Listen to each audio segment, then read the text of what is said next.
Praise the lord. యేసుక్రీస్తు వారి పరిశుద్ధమైన నామంలో మీ అందరికి వందనాల శుభాలు తెలియపరుస్తూ ఉన్నానండి.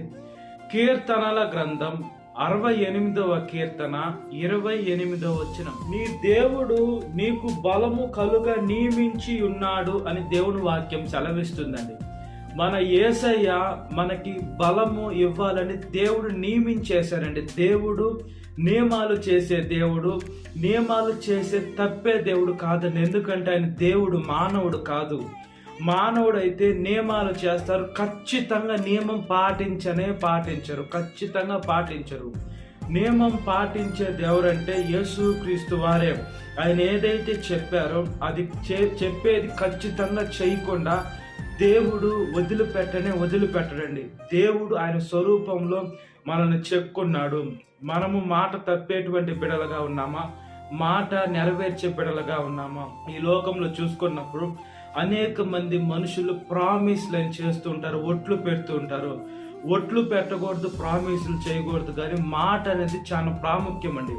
మన హృదయంలోనో మన నాలికలోనో ఒక మాట బయటకు వచ్చిందంటే ఆ మాట మనం చేయగలిగితేనే, మన వల్ల అయితేనే మాట్లాడాలి. కానీ అబద్ధాలు, ఒట్టొట్టి మాటలు మనం మాట్లాడేదానికి ప్రయోజనం ఉండదండి. మనం మాట్లాడకూడదు. మనము సేవించేది జీవం కలిగిన దేవుని సేవిస్తున్నాము. మన మనసు కావచ్చు, మన ఆలోచనలంతా యేసుక్రీస్తు వారి లాగే అవునంటే అవునుగా ఉండాలి, కాదంటే కాదుగా ఉండాలి. మనమేమి ఇతరులకి గొప్ప చెప్పుకునే దానికి మనం గొప్ప చెప్పుకోకూడదు. మనము ఇతరుల దగ్గర మనమే గొప్ప, నాదే గొప్ప, నేనే గొప్ప అని, నేను లేకుంటే ఈ మనుషులు లేరు, వాళ్ళు లేరు, వీళ్ళు లేరని ఈ లోకంలో మనుషులు సెల్ఫ్ డబ్బా కొట్టుకుంటారు.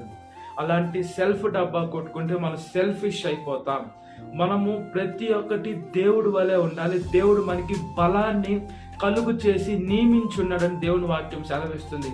మనకి బలం ఎక్కడి నుంచి వస్తుందంటే దేవుడు ద్వారానే రావాలా. మన ఎముకలకి బలం అవసరం, మన నరాలకి బలం అవసరం, మన మాంసానికి బలం అవసరం. ఈ లోకంలో మన శరీర అవయవాలకంతా బలము ఎలా వస్తుందంటే మనం ఏదో ఆహారం తింటే కాదండి బలం వచ్చేది. దేవుడి యొక్క కృప, దేవుడి యొక్క కాపుదల, దేవుడు ఆరోగ్యం ఇస్తున్నాడు కాబట్టి మనం ఆరోగ్యంగా ఉంటున్నాం. మనం ఇంకా సజీవ లెక్కలో ఉన్నామన్నా కూడా యేసుక్రీస్తు వారి ఉచితమైన కృప ద్వారానే మనం సజీవ లెక్కలో ఉన్నాం. ఇంత ప్రేమ కలిగిన దేవుణ్ణి, ఇంత గొప్ప దేవుణ్ణి, ఇంత పరిశుద్ధమైన దేవుణ్ణి మనం సేవించే బిడ్డలుగా ఉండాలి. ఇప్పుడు యవనస్తులే ఉన్నారు.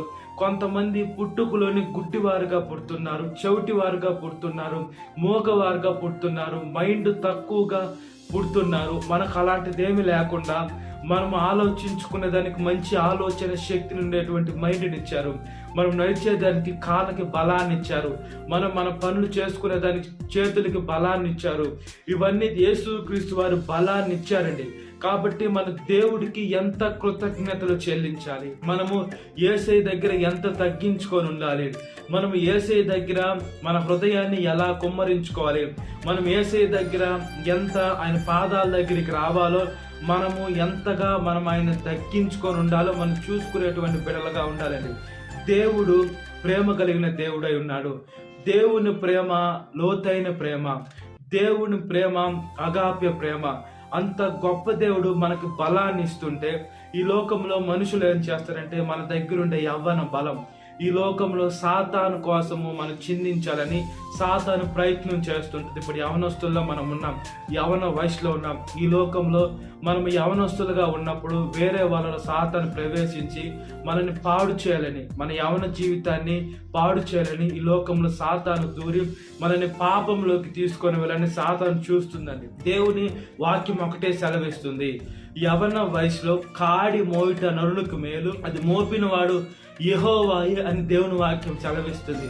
ఈ లోకంలో కాడి మనం ఎక్కడ చూసుకొని చూస్తే ఎద్దులు ఉంటాయి. ఆ ఎద్దులు పొలము దున్నేదానికి వాటి మీద బరువైన కాడి పెడతారండి. ఎప్పుడైతే ఆ బరువైన కాడి పెడతారో అవి దున్నుకుంటూ వెళ్ళిపోతాయి. ఈ లోకంలో సాతాను మన మీద కాడి అనేది పెడుతుందంటే ఈ లోకంలో శ్రమలు అనే కాడి, ఈ లోకంలో అప్పు బాధ, రుణ బాధ, ఆర్థిక బాధ, ఈ లోకంలో శోధన, బాధ, వేదన, ఇవన్నీ కాళ్ళు మన మీద పెట్టి సాతాను కృంగదీస్తుంది. ఈ కాళ్ళు కాదండి మనం మోసేది, దేవుడి యొక్క కాడి మోయాలి, అంటే సువార్త కాడి మోయాలి.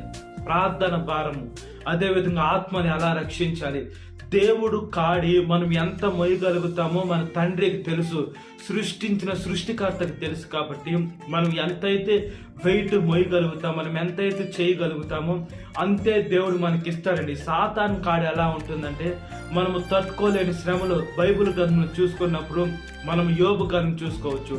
యోబు గారి మీద సాతాను కాడి అంటే సాతాను శ్రమలన్నీ యోబు మీద పెట్టిందండి. యోబు గారు ప్రాణాలు పోయే పరిస్థితి ఉన్నా కూడా దేవుడిని అయితే వదిలిపెట్టలా.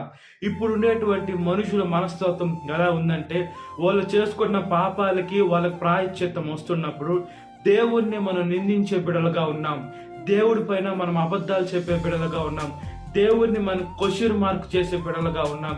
ఇలాంటిగా మనం చేస్తే మనం చాలా ఇబ్బందికి లోనవ్వాలండి, మనం చాలా కష్ట నష్టాలకు లోనవ్వాలి. కాబట్టి మనము ఈ లోకంలో బలము మనం పుంజుకోవాలంటే, శక్తి మనకు రావాలంటే, ఆలోచన మనకు ఉండాలంటే యేసు క్రీస్తు వారి పాదాల దగ్గరికి వెళ్తేనే మనకు వస్తుంది. దేవుడు బలము మనకు కలుగ నియమించున్నాడండి.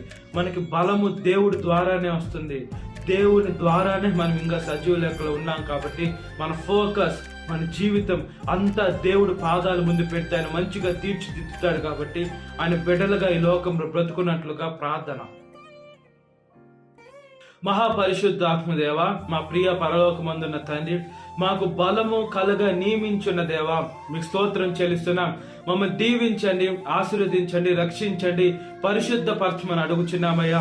అయ్యా, మా ఆలోచనని మంచి ఆలోచనలుగా మేము ఈ లోకంలో ఆలోచించేదానికి మంచి జ్ఞానాన్ని దయచేయండి, లోక జ్ఞానాన్ని దయచేయండి. మా తండ్రి, మీ పాదాల దగ్గరికి వస్తున్నాం. ధవలవనుడా, రత్నవనుడా, ప్రకాశమానమైన వేకు చుక్క, జల్దారు వృక్షము వంటి వాడ, పరిశుద్ధ పట్టణంలో ఉన్న దేవా, మీరుండేటువంటి పరలోక రాజ్యానికి మమ్మల్ని కూడా తీసుకొని వెళ్తున్న మా తండ్రి, మీ దగ్గరికి వస్తున్నాము దేవా. ప్రార్థన చేస్తున్నామయ్యా, మా ప్రార్థనకి ఆమెను ముద్ర వేయమని అడుగుచున్నాం.